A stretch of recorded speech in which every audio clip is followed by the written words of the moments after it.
Hey guys, welcome back to my channel. কেমন আছো তোমরা সবাই? পুজো তো আর মাত্র কয়েকটা দিন, আর এই পুজোর আগে ছেলে থেকে মেয়ে সবাই চায় একটা গ্লোয়িং স্কিন বা ফেশিয়াল টাইপ কিছু। আজকের ভিডিওটা বিশেষ করে স্কুল এবং কলেজ গোয়িং গার্লস অ্যান্ড বয়েজদের জন্য, যারা কোনো না কোনো কারণে পার্লার যায় না বা পার্লার গিয়ে ফেশিয়াল করাতে চায় না। শুধুমাত্র তারাই নয়, সবাই করতে পারবে। যারা যারা পার্লারে গিয়ে ফেশিয়াল করাতে চায় না কিন্তু একটা গ্লোয়িং রেজাল্ট চায়, এই ফেশিয়ালটা পুরোপুরি ন্যাচারাল। তো চলো ভিডিওটা আমি শুরু করছি, তোমরা শেষ পর্যন্ত দেখতে থাকো। প্রথমে আমি একটা পাত্রে কাঁচা দুধ নিয়ে নিলাম। একটা কটন প্যাডের সাহায্যে পুরো মুখটা পরিষ্কার করে নেব। কাঁচা দুধ দিয়ে মুখ পরিষ্কার করলে মুখের মধ্যে জমে থাকা ময়লা বেরিয়ে যায়, সাথে স্কিনটা অনেক সফট এবং হাইড্রেটেড হয়ে যায়। দেখতেই পাচ্ছ মুখ থেকে কতটা ময়লা বেরিয়েছে আর স্কিনটা কত সফট হয়ে গেছে। এটা তো গেল ফার্স্ট স্টেপ।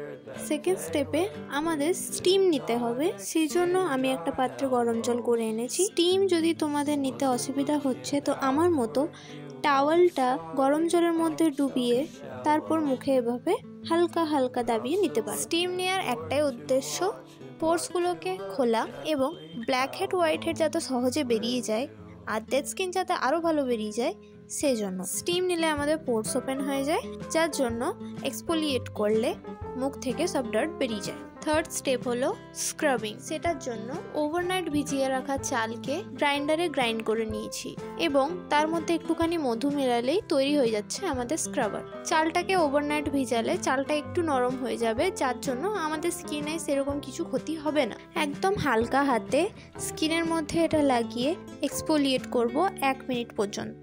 নোজ এরিয়াতে বেশি ব্ল্যাক হেড হোয়াইট হেড থাকে, সেই জন্য সেই জায়গাটা 2 মিনিট পর্যন্ত এক্সফোলিয়েট করব। এর থেকে বেশি করার দরকার নেই, নাহলে কিন্তু স্কিন সেন্সিটিভ হয়ে যাবে এবং স্কিন ইরিটেট হয়ে যাবে। দেখতেই পাচ্ছ স্কিনটা কত সফট এবং গ্লোয়িং হয়ে গেছে আর ব্ল্যাক হেড হোয়াইট হেড যা ছিল সব বেরিয়ে গেছে। ফোর্থ স্টেপ, এই স্টেপে আমরা বানাবো একটা ফেস প্যাক। তার জন্য আমাদের লাগবে 1 চামচ মতো বেসন, 1 চিমটে হলুদ।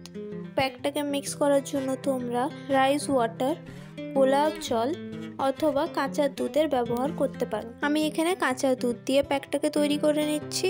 কাঁচা দুধ দিয়ে প্যাকটাকে মাখলে প্যাকটা আরও বেশি কাজে দেয়। প্যাকটাকে পুরো ফেসে লাগিয়ে নেব। এই ফেস প্যাকটায় বেসন থাকার কারণে তোমাদের স্কিনকে ব্রাইটেন আপ করবে এবং হলুদ ডার্ক স্পট দূর করতে সাহায্য করবে।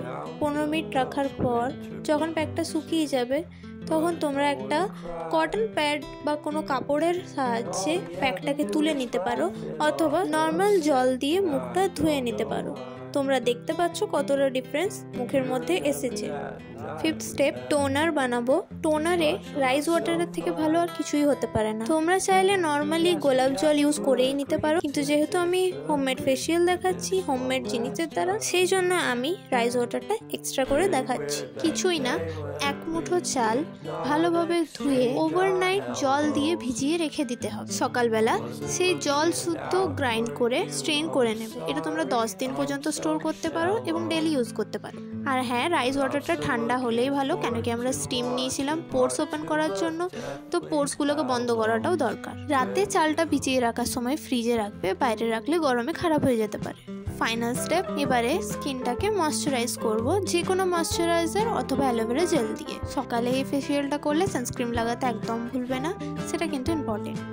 কয়েকটা মাত্র স্টেপ ছিল যেগুলো একদম ইজি, আর যে জিনিসগুলো ইউজ হয়েছে সেগুলো তোমরা ইজিলি বাড়িতে পেয়ে যাবে। তো চলো ভিডিওটা আজকে আমি এখানেই শেষ করছি। ফেসিয়ালটা করে তোমরা কেমন রেজাল্ট পেলে আমাকে কমেন্ট সেকশনে জানাতে ভুলো না, আর ভিডিওটা ভালো লাগলে লাইক আর সাবস্ক্রাইব করতেও ভুলো না। তো চলো আজকের জন্য টাটা।